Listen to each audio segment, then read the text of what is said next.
Coming at you live from my home studio in beautiful La Puente, California. This is the All Dodgers podcast, and we hit the meh. I almost hit the gun. That would have been wrong. That would have been bad. But what is going on, Clint Nation? Happy Monday to you. I understand it's a little bit later than you're used to. It's an 8 o'clock show. But if you're listening or you're watching this after, then it's the right time because it's the best time to be watching the show. We are going to be here talking about Walker Buehler. Yes, another show talking about Walker Buehler signing with the Red Sox. And we're talking Buehler. What does it mean for the Dodgers in their starting rotation? Roki Sasaki getting back in the mix on Roki, because we haven't talked about that a whole lot on the channel of late. How about some Teoscar Hernandez talk? We haven't talked about that on the channel since the last time we talked about that on the channel. All that and a whole lot more on another edition of All Dodgers Live. Joining me is, I would say as always, but it's not as always, but most of the time it is my friend Kevin Skinner, producer Kevin, also known as Skinner7 Kevin on the Twitter, not Instagram, but the Twitter X machine. And hey, happy almost Christmas. Like I just said, it's Christmas Eve. How you doing, my guy? Good. Gonna head out to the suburbs here tomorrow and the Borbs, and then do the whole holiday thing. Holiday thing. We're here. Yep. I see my guy Noise by Noel in the chat. We do have the hat going. I am feeling festive. I don't know how I feel about a ball over my head, but that feels more festive, right? Does it? Yeah. Is this more festive? It looks more festive. Yeah. Yep. Big Ball Nuts is in the chat. We're going to have a good time. Charlie's in the chat. Kenny's in the chat. Showtime LA in the chat. This will be a slightly, probably different show. We're just going to be here kind of vibing. I don't have like strict things I super want to dive into. We do have some voicemails. If you guys want to call in or even text during the show, we can fire those off. 562-373-4095. I should probably have that one ready to go. Or the link is in, or all the information is down in the description of this video. But yeah, I've already talked about the Walker Buehler situation. Obviously, it's a gut punch. It's sad to see one of your boys go. We've seen a number of them now since, in this last 10, 15 years. All the guys that we've grown to know and love are kind of leaving us. Everybody but Kershaw, who's still technically a free agent. I know you, my friend, are wearing your 21 Buehler jersey at the moment. I'll let you riff a little bit on what Walker means. This loss of Walker Buehler, signs a 1-year, $21 million deal with the Red Sox, which means he's not going to be a Dodger in 2025. Spit some words. Huh? Unless they trade for him at the deadline. He's coming back. It was all a ploy to get him more money, and then we have the Red Sox pay it down. I like it. Yep, exactly. No, it sucks. I remember after the 2020 World Series, I was talking to my dad because that was, Siegs was up, Belly was due for a contract, and at that time, Walker Buehler had like a couple more years on arbitration or whatever. This is before they gave him that extension. And we're like, okay, so realistically, they probably only keep 2 of these 3. Belly feels like the most untouchable of the 3, and you got to imagine they leave or they keep Walker Buehler because of, they just like pitching and they like paying their pitchers, and now none of them are on the team. It's weird. Which just sucks. It's so bizarre. It really is weird. And, Walker Buehler has been one of, probably my favorite Dodger in my lifetime. I just absolutely have loved watching him pitch. Will continue to. It's not like he's not dead, so he's just gonna be wearing a different uniform. But I'll enjoy it. I'm sure the Dodgers, if he pitches back at the Ravine, they'll do something nice. He'll get standing go and all that. Just because I know a lot of Dodgers faithfuls also share my feelings towards Walker Buehler.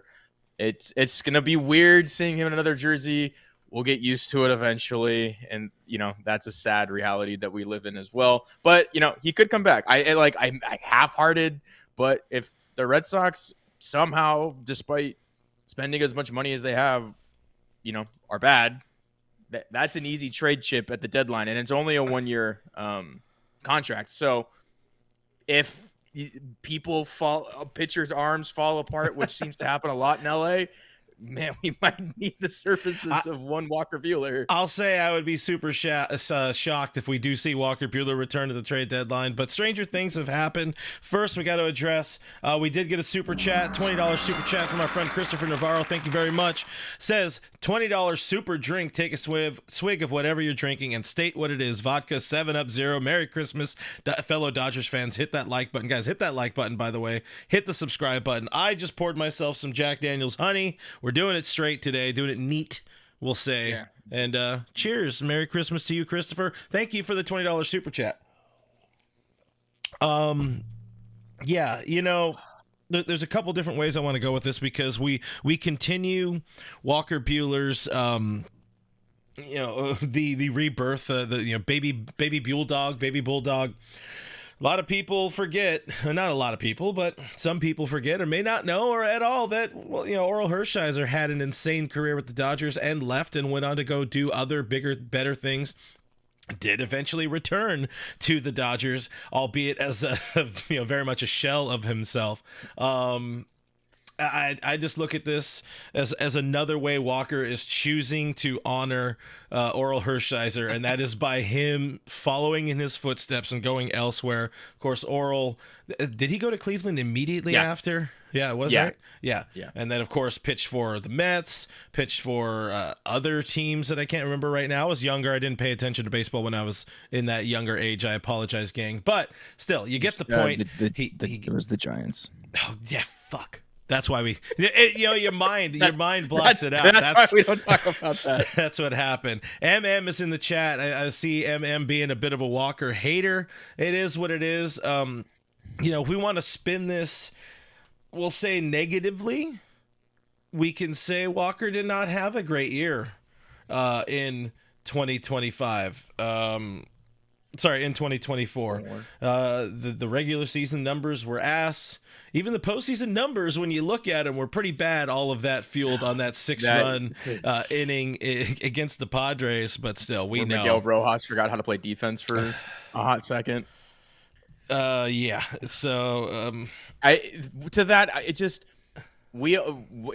had the same mentality with Walker Buehler as I did with Kike Hernandez. Get this guy to October. Does not matter what he does in the regular season. He is figuring stuff out more than probably any pitcher that has come through the Dodgers organization has, not named Noah Syndergaard, at least in of recent vintage. So we got him to the postseason, and he absolutely shoved, as he always has and has done, and it's why he's endeared himself to the fans so much, is because he has that FU mentality on the mound about baseball. Just he wants the ball, and that's something that's hard to come by, is like finding guys that a lot of people say they want the ball there, but to really mean it and to produce in those moments, those guys they're rare.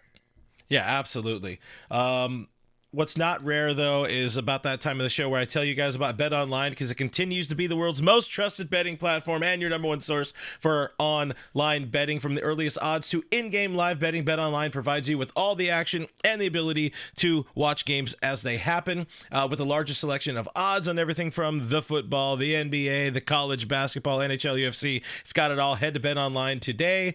Don't forget to use the promo code BELIEVE. That is BLEAV. You get a welcome bonus on your first deposit there at Bet Online. So Bet Online, the game starts here.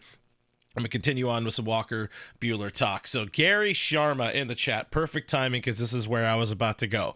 Gary says, I think the Dodgers passed on Buehler because they're waiting on Sasaki. I would say yes and no. I don't know that they're waiting on Sasaki, but I think they have a lot of chips in the Sasaki pot. They're really hoping that all of the rumors and what experts and industry insiders are saying, that the Dodgers are the most likely landing spot for Roki Sasaki. They're hoping that happens. And most likely, if you do have Walker Buehler and Shohei's coming back at some point this year, you have a gentleman's agreement with Clayton Kershaw, Tyler Glasnow's supposed to be back, Yoshinobu Yamamoto's going to be back, you add Blake Snell. At some point, yes, I think I saw somebody, either Kenny or Kevin, in the chat saying if you find money or you find spots, there's enough starts for all these guys, but not all of those guys. I don't think there's enough starts with both Roki and Walker Buehler. And if I'm Roki Sasaki, I'm looking at that situation. If they bring back Buehler, I'm like,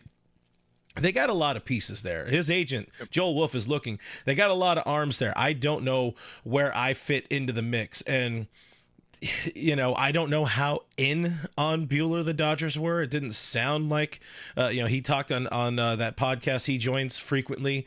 It didn't seem like he was exceptionally enjoying free agency at that moment. He didn't want to be, join the Red Sox, but I don't think a serious deal materialized or was going to materialize with the Dodgers because they're thinking forward. They're thinking Roki and the guys they already have in house.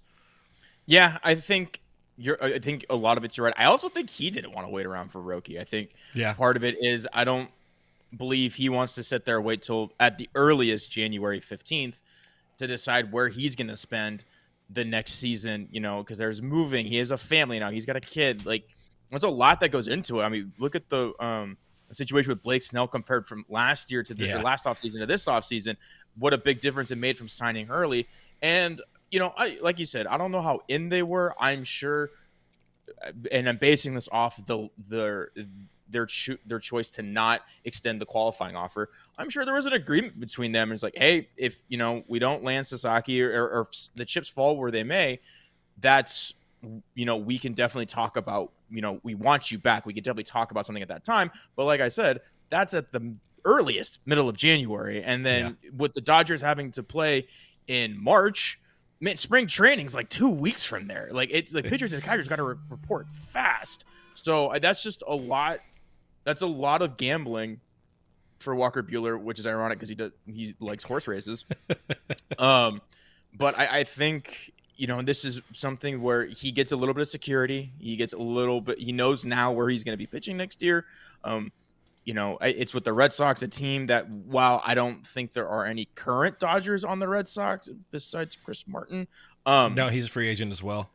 Okay. Yeah. But there's a lot of guys that, Walker Buehler is good friends with that can help him out, whether it be Mookie Betts, Kike Hernandez. I'm sure he's still in some way or shape or form in touch with JT, stuff like that. So, and Walker can super easily endear himself to the Fenway faithful over there. Like, I'm not worried about Walker. I think he's going to be fine. It just sucks to see him go because like we've been at this sort of fork in the road, I guess we can say, with some pitchers in the past. I mean, Kershaw was almost one of those guys a couple years ago, talking about maybe Texas really being on the plate for him.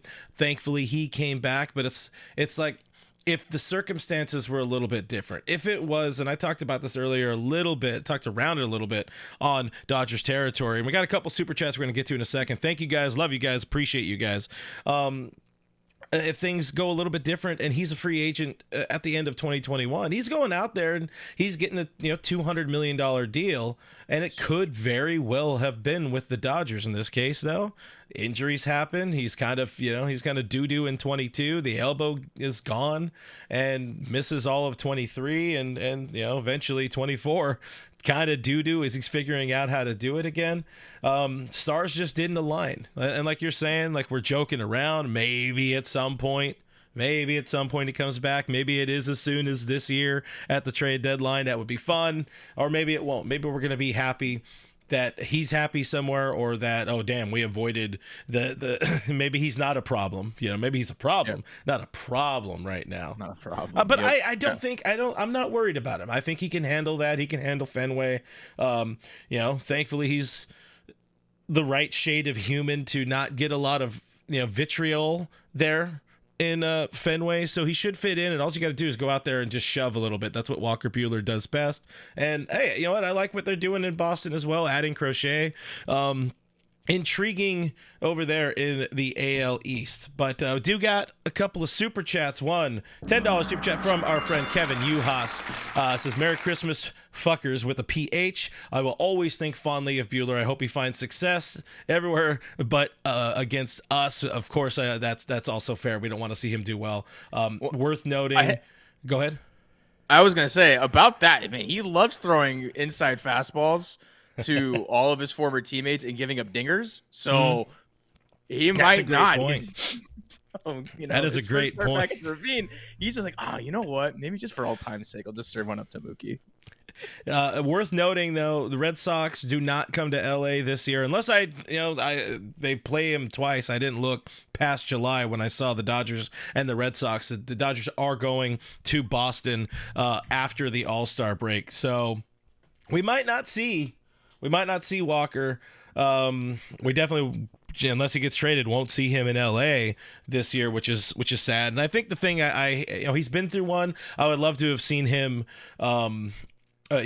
go through another ring ceremony with the Dodgers, in that uniform, get his gold piping uniform. I also was thinking about 21, somebody else wearing that number 21, and how much it's gonna look weird. Gonna hate it. Yeah.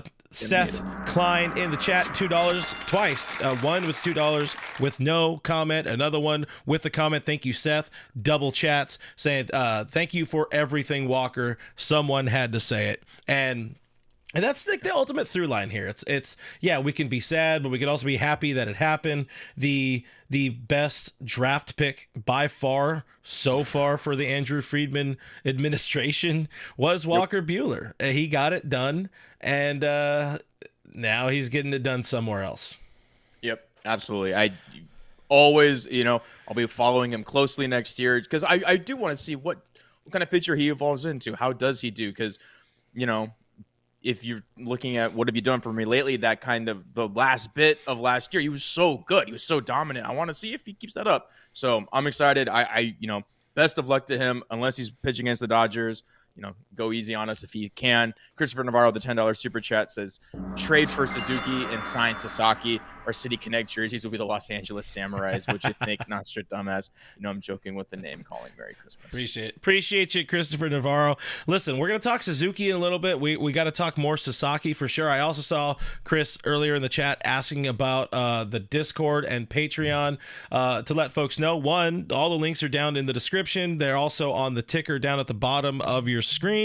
But if you're looking for a way to a different way to support this show during this fine holiday season, we do have Patreon set up. We do also have YouTube members set up. It's $5 a month to support the show. You're supporting independent Dodgers coverage here on YouTube, but you're also gaining access to our Discord server where we're talking about Dodger baseball all the time. Admittedly, I've been pretty busy this weekend. I have been kind of a ghost in Discord. I apologize to everybody in there, but people are still chatting. People are still having a good time, and people woke up this morning a little bit sad to see Walker Buehler gone. So it was an immediate kind of catharsis with a bunch of Dodgers fans mourning not the loss, not the passing, but the moving on of Walker Buehler. So again, check that out, patreon.com/realfrg, or click the join button here on YouTube. Join us on members, and let's roll it into 2025. Hopefully you'll have a good time hanging out with us. If you can't do that, do subscribe to the channel. Hit that like button on all the videos. Those things really do help out the channel. Let's double back, though, on Sasaki talk, because we're hearing there have been some updates. There's starting to be some movement on the Roki front. I asked earlier, did they signal they're all in on Roki? I don't think they did anything different. I think the signal has always been they're going to be all in on Roki Sasaki because they went out and scouted this motherfucker, a dozen times or more over the last couple of years. We know he's good. We know he's cheap, but other teams also know that he's good and he's cheap. I don't know if you saw this headline. I'm assuming you did because you're weird and a freak like me. The Phillies would love to sign him, but they weren't invited to talk to him, which I'm just like, that's so good. Those are my favorites. It's not like, because we all just assume everybody's getting in on the conversation. I love when like specific organizations just get left away from the dinner table. Like, no, you can't eat with us. Sorry. But so far, the Mets, Yankees, Cubs, the Rangers today, though all those teams have reportedly met with Roki Sasaki's camp. If there's any of those teams that, honestly, I would say all of those teams are pretty fairly, if they're invited to the dinner table, they have an opportunity. I still think for me, it's Dodgers and Padres, and it's not just for me. It's a lot of other smarter people, actual insiders in the industry that know The Dodgers really want Roki Sasaki. The Padres really want Roki Sasaki, and Yu Darvish is probably going to throw a little bit of a conniption fit if he doesn't sign there. But when you look at the Cubs, with where they're at, they're making some moves. They still do have Seiya Suzuki there. They still do have Mike Ibanaka, Shota if you're nasty. The Mets, of course, have Kodai Senga, so they have some Japanese connection there. The Yankees have had a lot of Japanese stars on their team, most famously Hideki Matsui. There's a soft landing spot just about anywhere for Roki Sasaki. We've also heard the narrative that maybe he wants to have a softer landing in terms of media contingent, where New York is notoriously not friendly to people. So maybe that kind of puts a little bit of a red flag, a yellow flag for the Yankees, for the Mets, or something like that.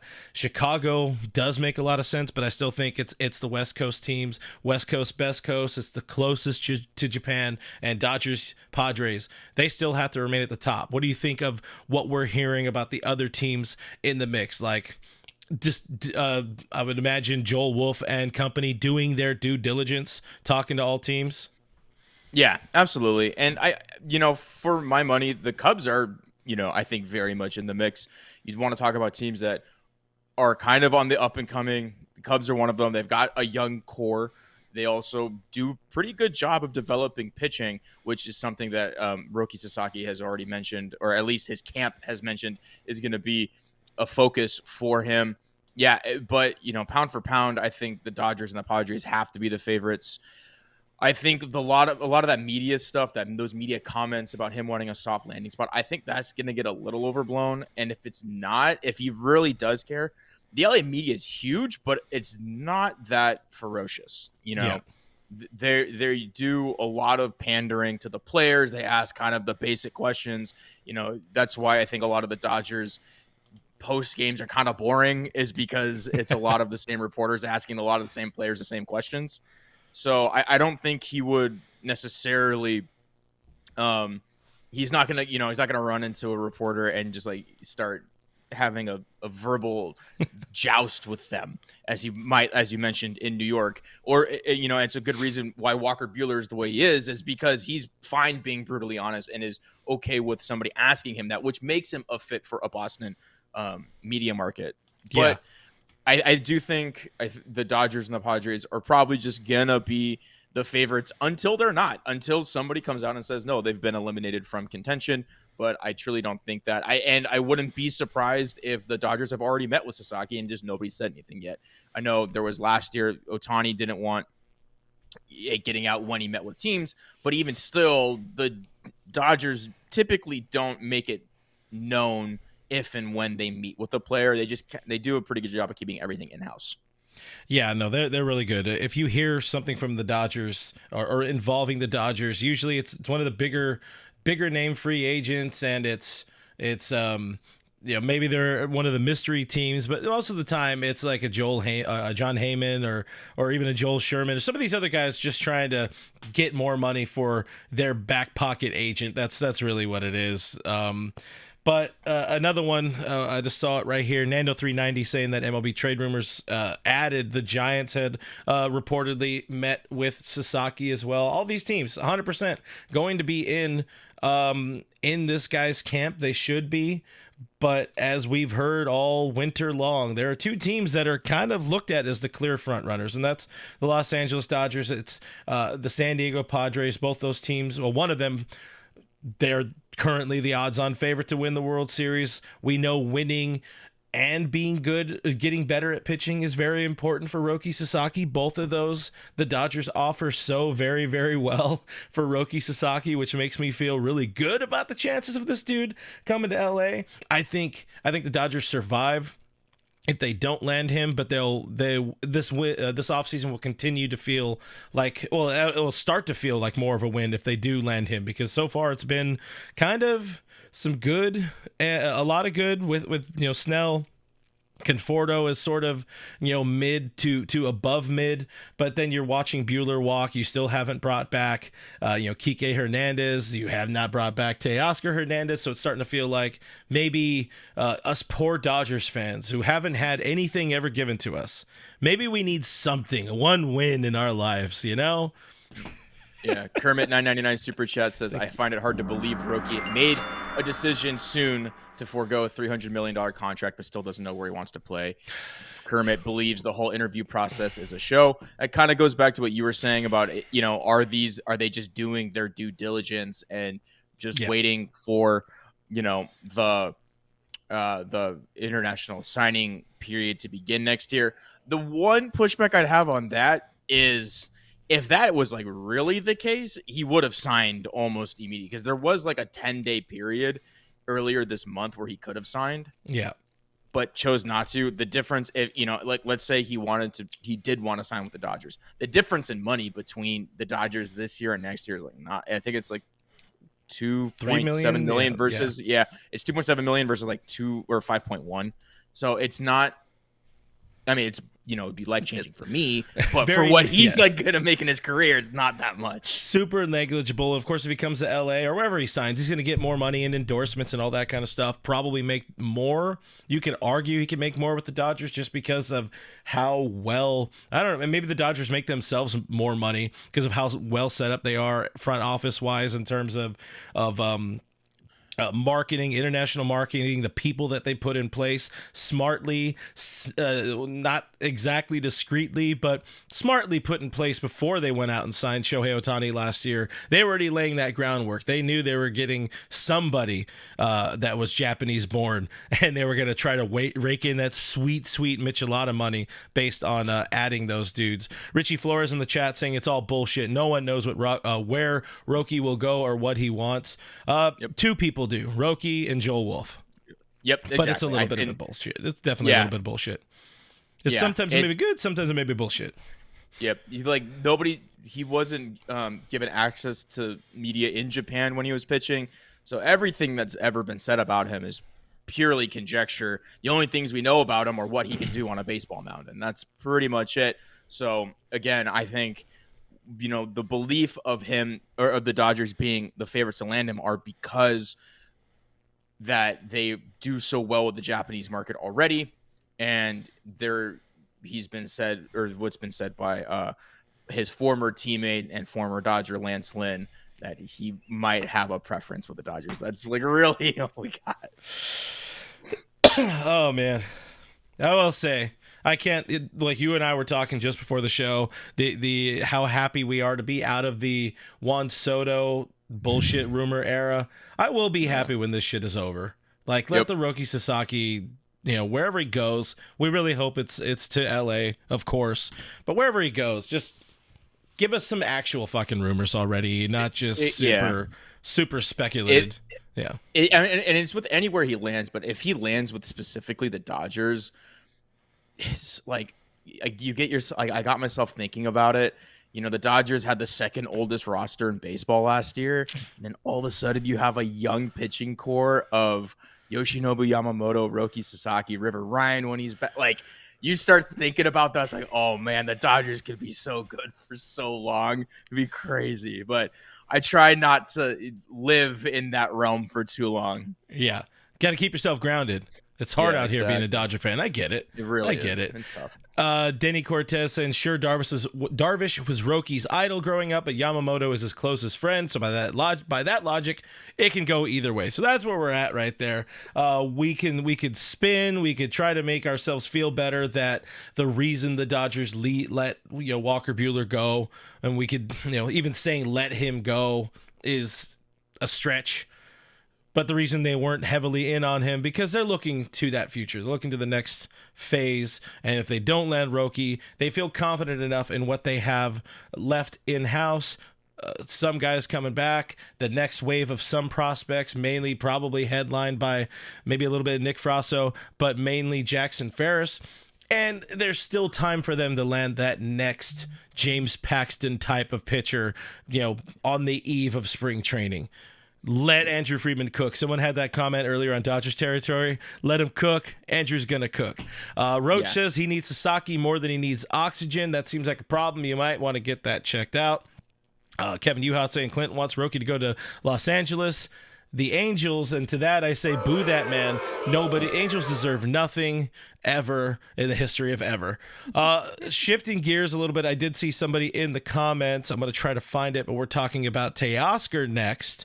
Showtime LA trying to become a Luis Robert truther, and that's kind of where we're at. I think the comment, I can't find it right now, but the comment was akin to, do we think the Dodgers are kind of using this exploring other options as the next wave of negotiating tactics with Teoscar Hernandez? Because what we've seen, take it with a grain of salt, but what we've seen on the internet today is that maybe the Dodgers and and Teo and his agent haven't spoken for a few days. We don't know if that's a good thing or a bad thing, a holiday travel related thing. We don't know what it is. I'm pretty sure both sides have said all of their pieces, and the Dodgers can be like, all right, go see what you can get. We're here. You know what we're willing to do. Maybe if we talk a little bit more, we could find something else.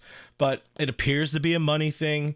And both of these dudes are going to be, kind of maybe stuck in a bit of a dick measuring contest right now. Who wants to put it away first? I don't know. But we've heard Ken Rosenthal saying maybe the Dodgers could be interested in exploring a guy I mentioned earlier, Seiya Suzuki from the Cubs. We've mentioned him on the channel as well this year. Luis Robert, a whole lot at the trade deadline. We were talking about him. Ken also mentioned Ha-Seong Kim. We're seeing Bo Bichette rumors again, where people are trying to forcibly link the Dodgers to Bo Bichette. I think they're to my chagrin, I think they are in on the Mookie Betts being the shortstop thing. They've said it. Kevin gets his win. Ha-Seong Kim would be nice if they sign him and something goes awry and he's around returning from that shoulder surgery. But of the guys that make more sense, it's going to be Luis Robert and Seiya Suzuki. And I'll say this. Imagine either of those guys on the roster over currently James Outman. And if they re-sign, let's say, Kike Hernandez, one of those guys could be on the roster over Chris Taylor. So stepping back a little bit, do you kind of view the Ken's article in The Athletic as sort of maybe the Dodgers playing a little bit of negotiation, war with Teo and his agent? No, I think this organization is always trying to keep their options open. They're always trying to have a leg up on the competition in any way that they can. I do think that, like you said, they put what they believe is the best offer available to Teoscar and said, okay, bet. You want it? It's here. If not, we're going to do what we need to do to put a championship team together, put a championship roster together. And if, the Luis Roberts of the world and Seiya Suzuki's actually available, which, I'm skeptical of, especially with them trading Cody Bellinger, they want to see if that's a reasonable option for them, because they need contingency plans. They also need to know, okay, if he decides for one reason or another to not sign with us, I don't know if they're all that comfortable running out James Outman again anymore. I think the Outman ship has sailed, unfortunately. Thank you for while you were here. Yeah. He's a good fifth outfielder depth piece to have in your organization, but he's not a 162 guy. And I don't think the Dodgers want to wait around for Teoscar for forever. So I think they're going to put the pressure on. I think maybe it is a little negotiation tactic by putting some pressure on him, but I do think that if something materializes, they'll swing for it. And I think it was Ken's report or his article was saying that the price for Robert might not be that high. Yeah, we've seen that kind of narrative as well, where maybe they're asking for not even like a grouping of prospects, but somebody that can make them feel, I think it's more, a different way of wording it is make them feel like they didn't lose another trade, something like that. Maybe it is a Gavin Lux +1, some sort of lower mid-tier pitcher type of dude. I think at this point in time, Luis Robert could be got at a reasonable price. They were asking much more at the trade deadline last year, where he was much more of an asset. And then he went and had himself a doo-doo second half of the season. So And I think, I mean, it would be smart of the White Sox to kind of, try to, at least sell as high as they possibly can right now, because he's not getting any better. We're getting each day, we're further away from that 2023 season where we hit 38 bombas. Yep. And they're not getting it much better either. Really quick, Victor Perez with a $4.99 super chat. The Angels deserve nothing in the history of ever. So good. So good. Appreciate you, Victor. $4.99. Not wanting to pay Teo what Teo is worth. That's horrible. Sincerely, the Rockies. If we lose Teo over to frozen money, shit. But it goes both ways. Rightfully, Teoscar has earned the ability to get whatever bag he thinks he's worth. At the same time, the Dodgers probably do have the best offer on the table and don't want to just increase the price for no reason, because they're also a business, and that's kind of where these situations get really muddy. Teoscar could also, work something. I'm sure they could, come together, incentives or whatever. But argue. The Dodgers don't want to argue with themselves. Basically, they don't want to argue literally with like a wall. If there was another team that was presenting another competitive offer, I'm sure the Dodgers would figure something out, and maybe the reports wouldn't be that it's been about a week since these two sides have spoken.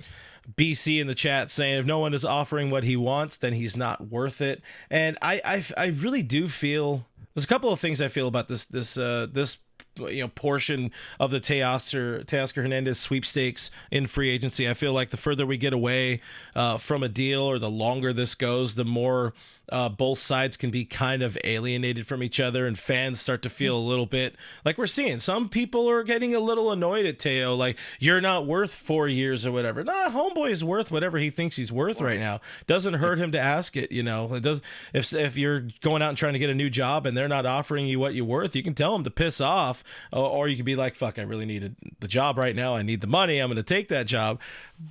But it's in Teoscar's best interest right now to try to hang out for as long as he can. Where I would be, I don't know about concerned, but we've also read that maybe the deferrals are the holdup. And I talked about this earlier on DT with our buddy Scott Gearman. Like, I wonder if the Dodgers are also starting to signal with Walker leaving and this Teoscar situation, kind of signaling that, hey, they have a soft salary cap that they don't want to exceed. And, if it's going to be one of those guys, I mean, you got Kershaw coming back. I think there's somewhere around like 250, 270 on the books right now. I forgot what it is.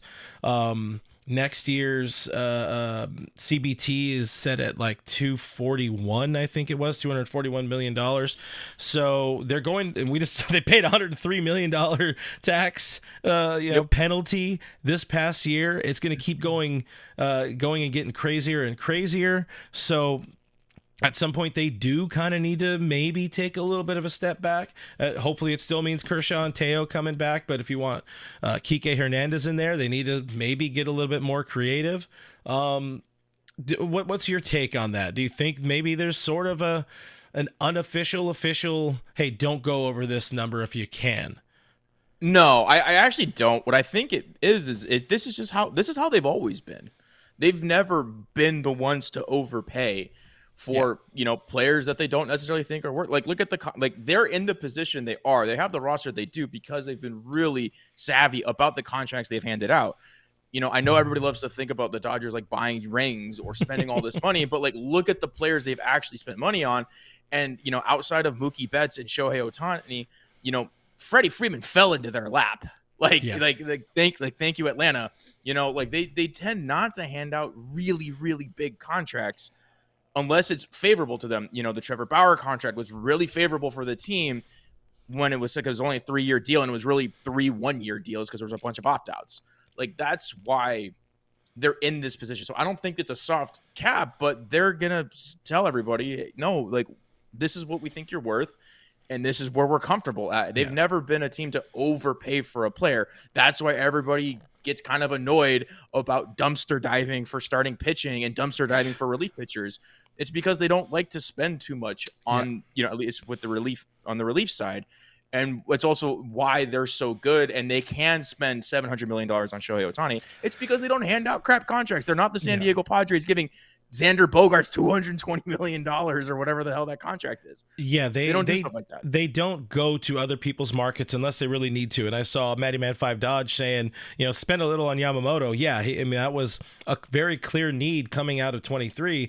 They're like, oh shit, we need some starting pitching. Yeah, but 25-year-old aces also just like never hit the market. Exactly. So. That's the thing. It's like there's the same with Shohei Ohtani. Shohei Ohtani's exist once in a generation, once in a lifetime.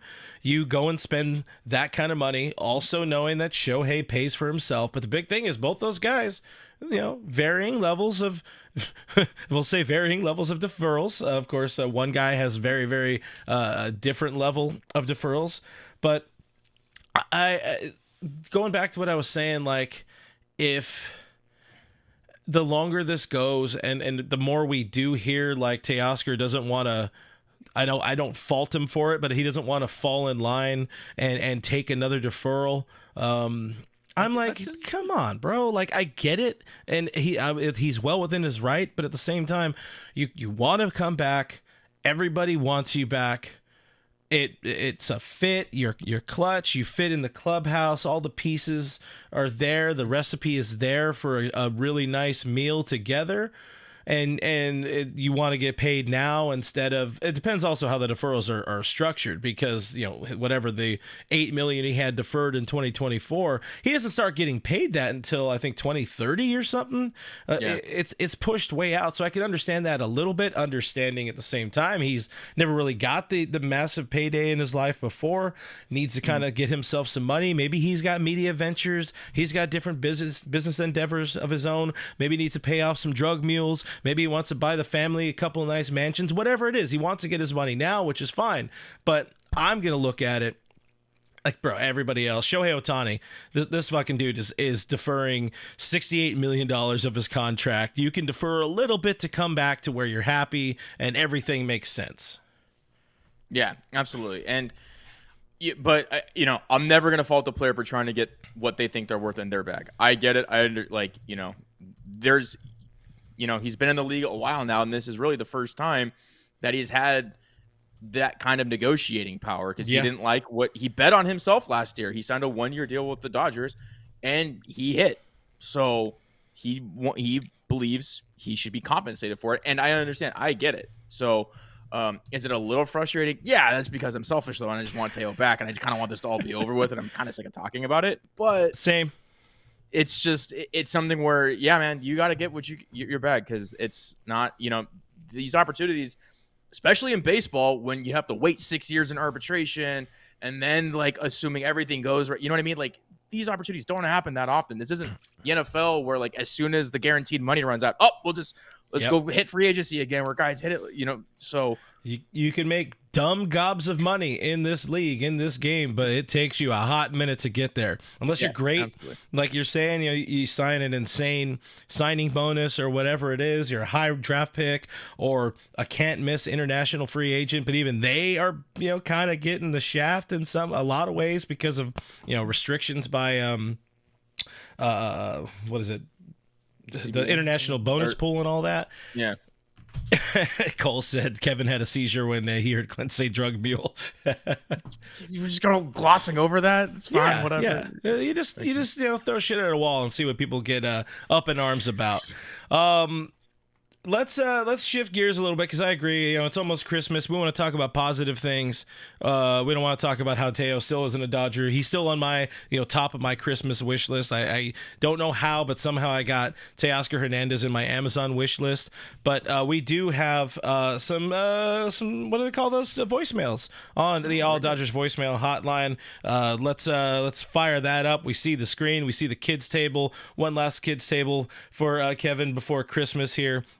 We got a couple of calls locked in from earlier today. If you guys want to call in during the show before we end, I'll probably take some through these calls, and then we'll wrap it and save it for later on next week or whenever the hell we're back live. But without further ado, let's go ahead and hear from, we got a call real early in the morning from our friend Denny Cortez, who's a little upset about the Walker Buehler situation. Good morning, Clit Nation. This is Denny Cortez. Is it really a good morning? I'm brokenhearted over Walker Buehler right now.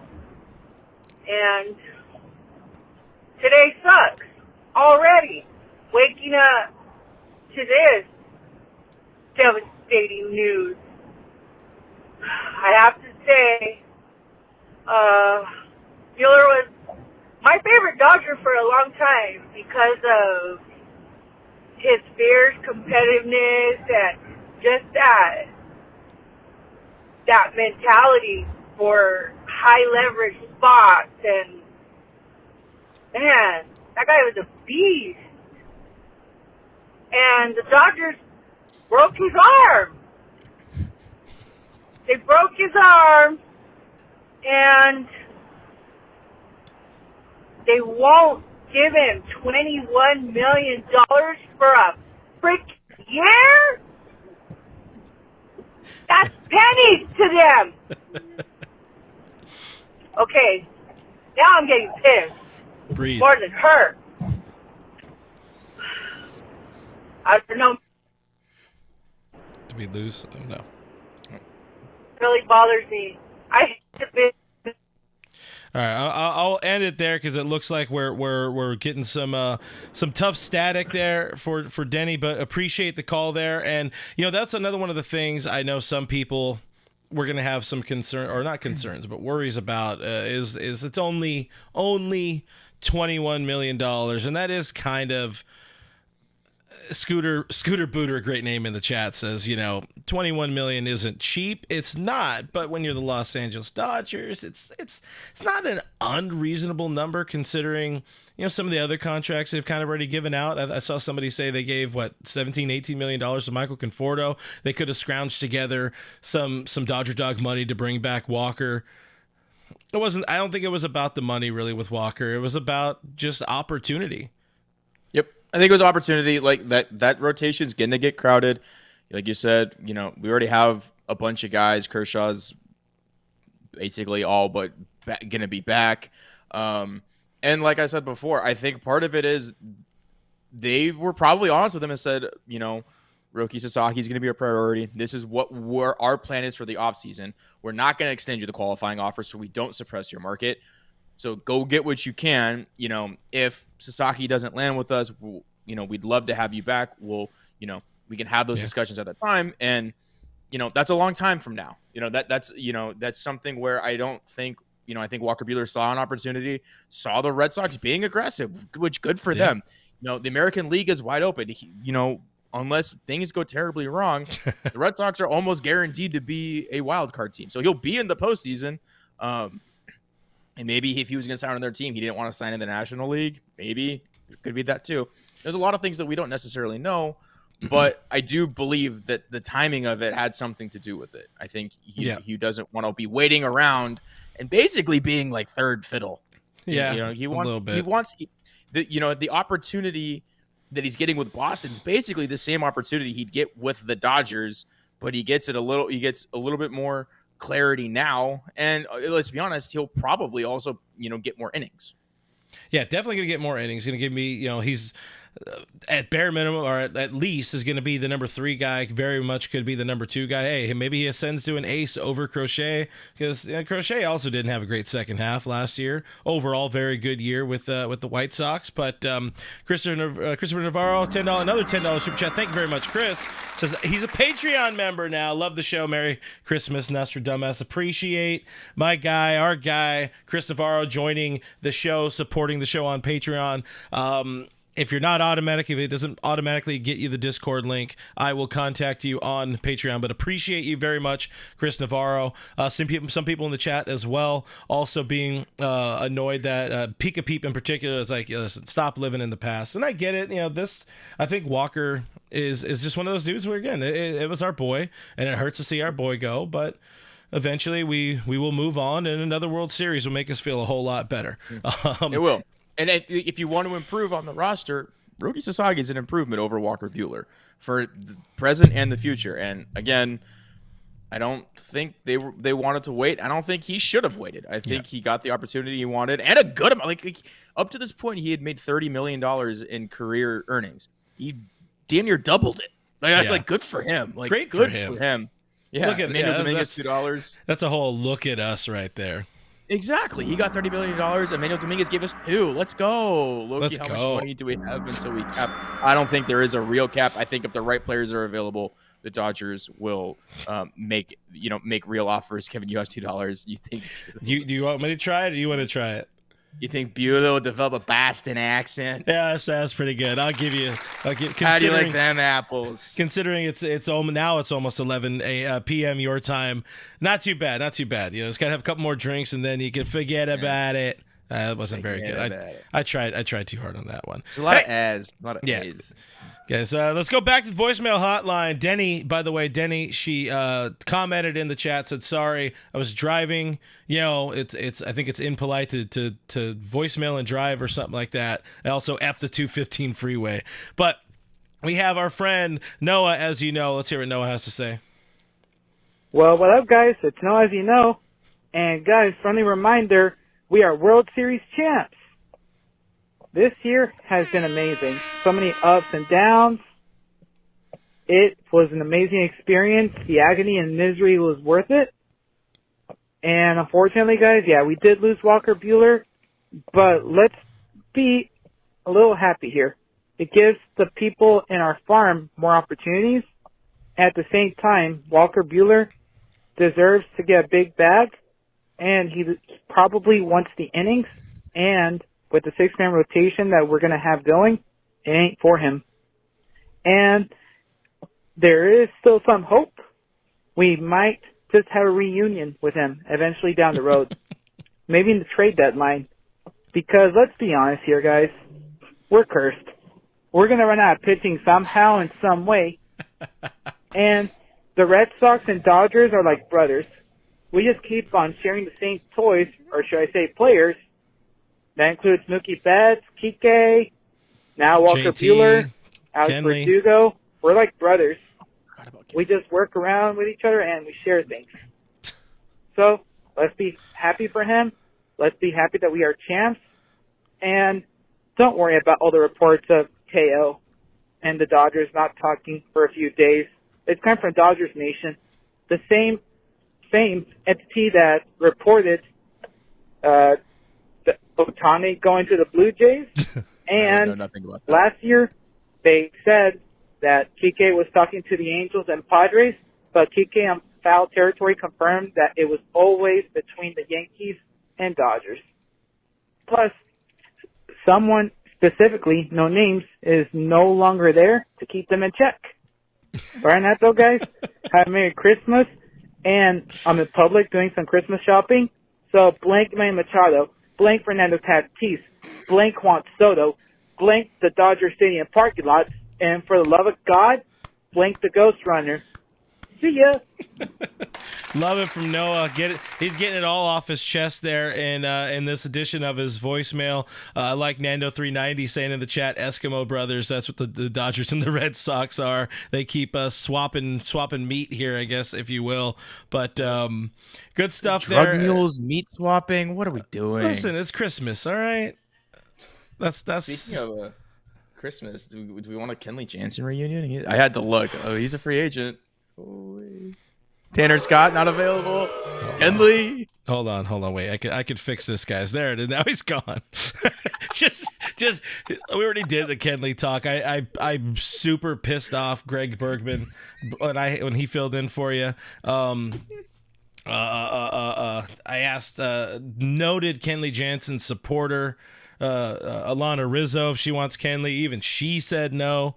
I think the Kenley ship is set. Listen, there's a world where homeboy wants to come back on like $5-6 million deal, end his career in LA, 1-year deal, knowing he's not going to be the closer. Maybe he gets some save opportunities, but I'll take Kenley Jansen over Ryan Brazier. But maybe that's it. Maybe that's it. Yeah, that's about it. Chris Navarro says, let Kevin cook. Yeah, we got to have that. Oh, fuck. That's a great segment. Let Kevin cook. Write it down. Somebody write that down. That's a future because I'm in segment. a kitchen. It makes sense. Hey, now we have a use for the kitchen. Let's go. Now we can't get rid of the kitchen. Thanks, everybody. Appreciate you.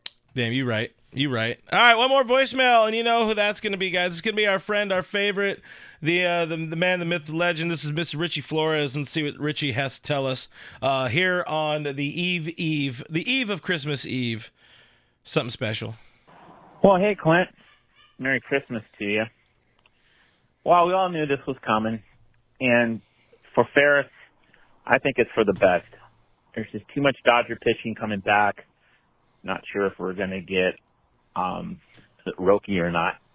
But with Kershaw coming back eventually, Dustin May, the Catman, Glasnow should be healthy, Yamamoto should be healthy. There's just a lot of options coming back, and I just think this is just for the best to go to an organization, the Red Sox, to where he'll get an opportunity to pitch every day, and hopefully he can parlay that into a bigger contract going into 2026.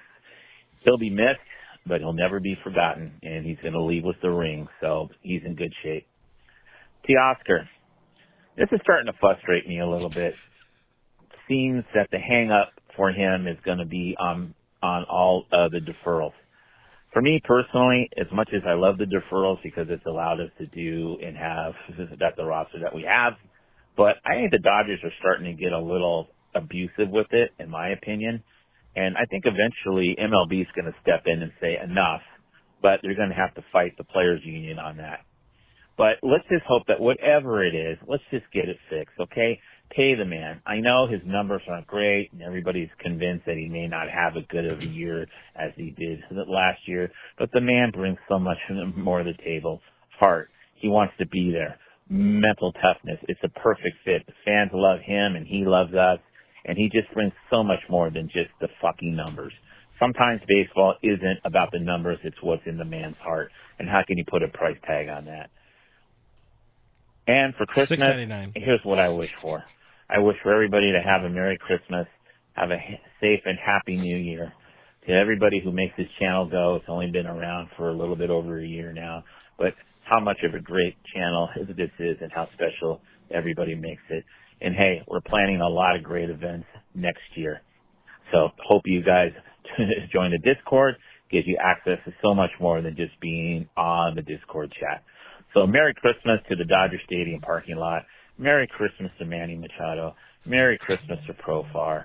Merry Christmas to Tatis. And for the love of God, Merry Christmas to my nephew serving on board the USS Carl Vincent, who's currently at sea right now for this holiday season. And for the love of God, though, F the Ghost Runner. See ya. Oh, look at that. Hey, Merry Christmas, Manny Machado. That's that. Oh, fuck. I wish we would have had Christmas merch. Merry Christmas, Manny Machado. That is great. That is great. Love that. Love you, Richie Flores. Appreciate him. Appreciate him being a day one supporter of this channel. He's been great. So many people have been so dang great hanging out with us here this year. Like Richie said, just past a little past a year of doing this here on this channel. This won't be the last show of the year. I got at least one or two more in the tank, maybe three if Teo wants to sign at some point. But it's been a lot of fun bringing this guy into the fold, seeing him mature into being a terrible broadcaster like me. Exactly. I learned from the worst. It's the right kind of terrible. It's the fun kind of terrible. But appreciate the hell out of you people. Hopefully the next time we're all here together, Teoscar Hernandez is a Dodger again. Hey, let's throw in Kike Hernandez. Hopefully Gavin Lux is wherever he wants to be. Things like that. I don't know. I felt like throwing in Gavin Lux. I haven't slandered Gavin Lux in a little while. He followed me on Facebook or on Twitter, so I feel bad if I ever talk bad about him. So it's like a whole thing. But he's a good guy.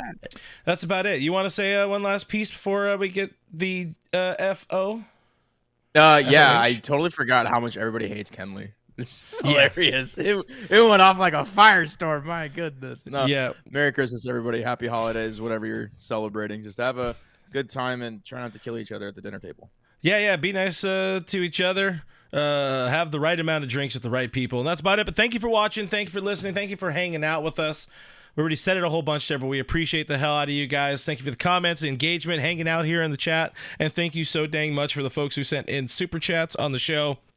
You people rock. Chris Navarro, I think Led was the leader, at the top of the leaderboard today. Appreciate you very, very much. I also want to thank our channel members and supporters on YouTube members or on Patreon members. Both of those, almost the same thing, but they're not, including new member Chris Navarro joining us there. If you guys are looking for a different way to support the show, check it out, patreon.com/realfrg, or click join button here on YouTube. It's $5 a month. You're supporting independent Dodgers coverage here online, and you get to join us on the Discord server, where you're joining a community of ever-growing community of Dodgers fans, and you get access to our meetups and things we're doing. We got some, like Richie said, we got some plans for 2025. So shout out to the mods for doing a kick-ass job. All Dodgers is presented by Bet Online. Have yourself a hell of a Merry Christmas. That is producer Kevin. Give him a follow for his Christmas present, Skinner7 Kevin. I'm Real FRG on the Twitter, Instagram, Blue Sky. Links are all in the description. Hopefully we earned a thumbs up on the way out. Hopefully you consider subscribing to the channel. Until the next time, bye.